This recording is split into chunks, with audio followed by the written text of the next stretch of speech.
KIK-KIK yang menjadi perhatian, Aceh, Tanjung Kelayang, kemudian Morotai, kemudian di Sulawesi Utara, baik itu Bitung maupun yang kawasan pariwisata.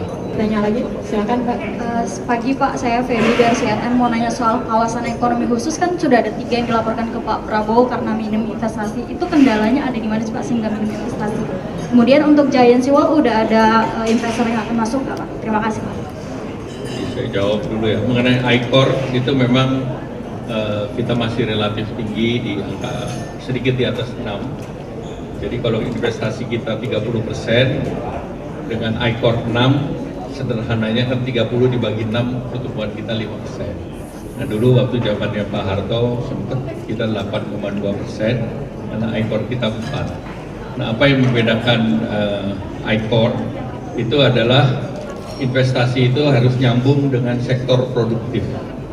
Sehingga kalau kita bangun bendungan tentu saluran tersier, sekunder, primernya tersambung sehingga produksi pangan naik. Nah itu salah satu contoh penilaian. Demikian pula saat membangun bandara, kita tahu bandara Kertajati, bandara di Banyuwangi,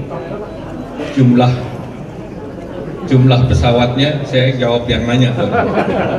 Jumlah pesawatnya itu sedikit karena pre-COVID jumlah pesawat kita 500, post-COVID tinggal 375 karena masalah korporat pada waktu itu, sehingga sekarang demandnya tinggi. Demikian pula katakanlah pariwisata di Tanjung Kelayang.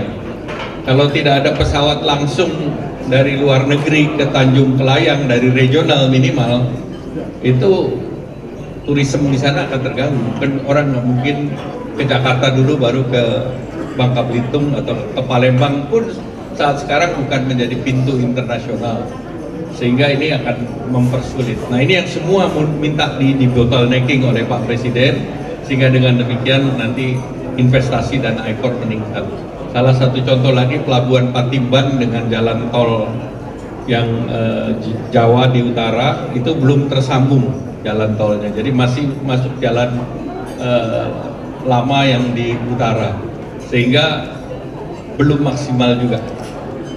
Lebih murah, lebih efisien itu ngirim barang kontainer dari Karawang kemudian Subang ke Tanjung Priuk atau Tanjung Perak karena tol atau Tanjung Mas, sehingga ini harus kita selesaikan.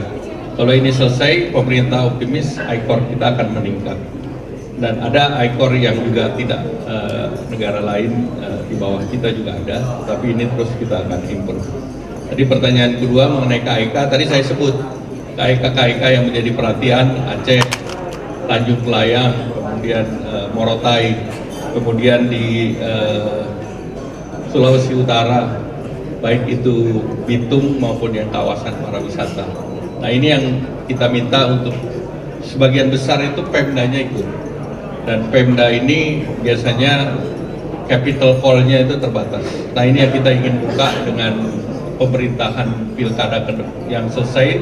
Ini diharapkan revitalisasi investasi jalan, sehingga seperti KIK industri di Gresik atau KIK industri di Batang, kemudian seperti KIK di Kendal, itu seluruhnya investasinya berjalan. Demikian pula KIK digital di Batam yang kemarin sudah masuk dalam fase ekspansi. Jadi itulah yang diharapkan KIK kita bisa revitalisasi. Terima kasih, silakan Pak. Terima kasih. Sebetulnya dari 28 komoditas itu memang kita tentunya sudah akan terus melanjutkan yang sudah ada.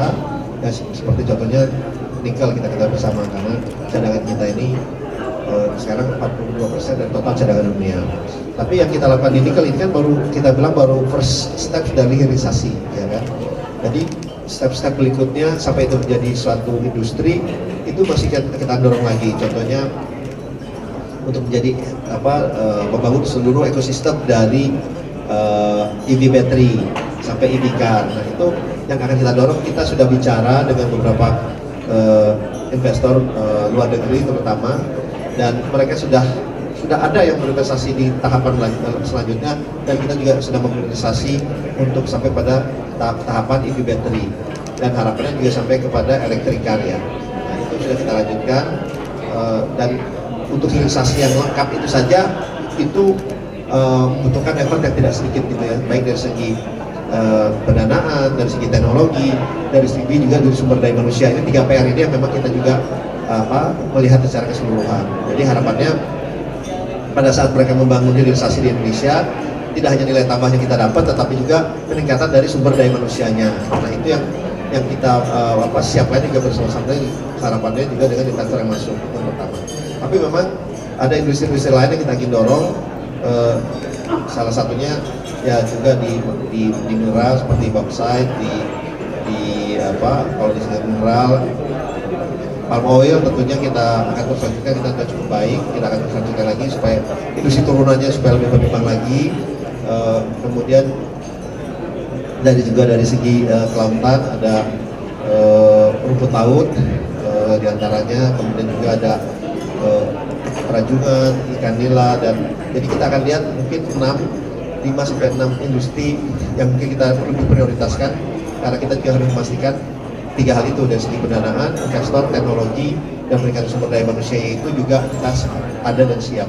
Jadi ini adalah tahap pertama dari asesmen kita, dan kedepannya kita akan terus melakukan approach secara proaktif ya kepada para investor itu, dan harapannya bisa terrealisasi. Terima kasih. Dua penanya aja. Kayaknya ada kabar belum dapat juga ya Pak, kalau memang sudah diterima, seperti apa sih Pak proposal investasi dari Apple itu? Kedua untuk Pak Erlang. Yang baju hijau. Masih ini memang pembahasan kita sangat intens setiap hari ya dengan pihak Apple, karena perbedaan waktu. Mereka malam kita tidur, mereka tidur kita malam. Dan sebenarnya mereka sudah menyampaikan kepada kami secara tertulis, tetapi memang baru melalui melalui WA-nya dulu poin-poinnya, karena poin-poin itu kita sudah sampaikan juga kepada Kementerian Perindustrian. Poin-poinnya sudah ada, bentuk investasi seperti apa, kemudian vendornya yang mereka akan bawa ke sini seperti apa, dan untuk investasinya, pembelian juga sampai $1 miliar juga mereka sudah cantumkan.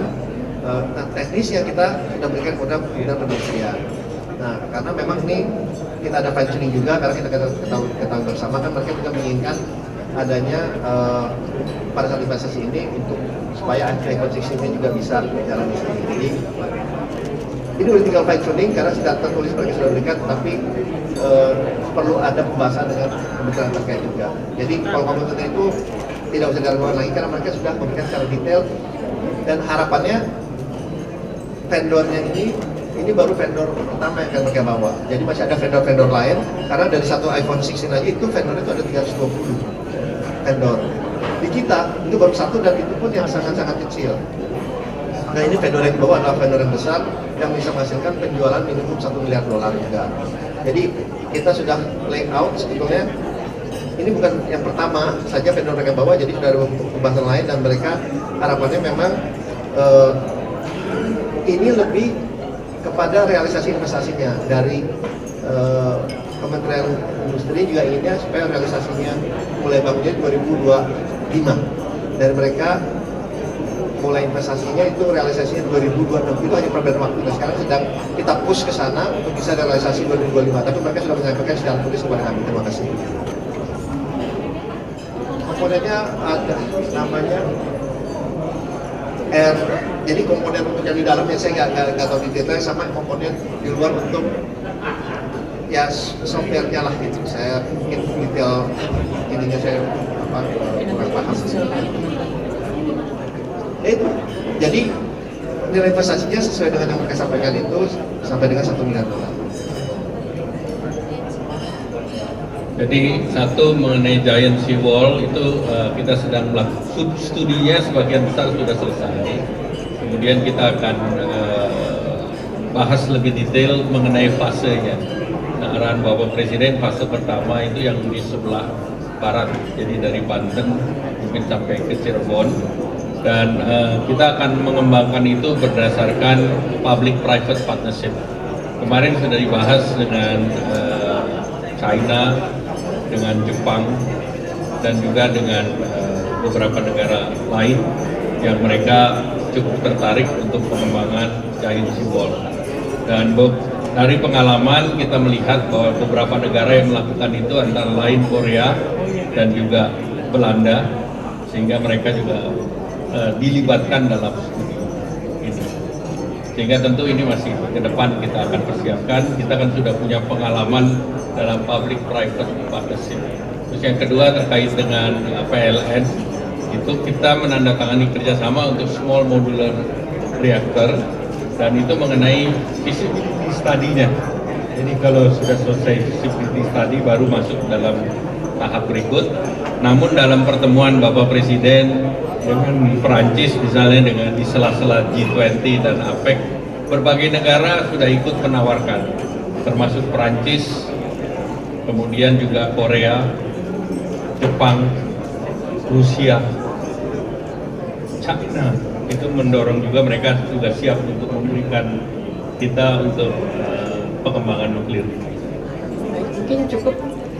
Apa? Itu kan beberapa perusahaan yang bagus kan sudah mulai menyatakan minat ya Pak ya. Nanti perdananya kalau tidak pakai Nanti OPT mereka ya? akan investasi. Oh. Itu adalah B2B antara PLN dengan investor. Ya, baik, terima kasih. Terima kasih.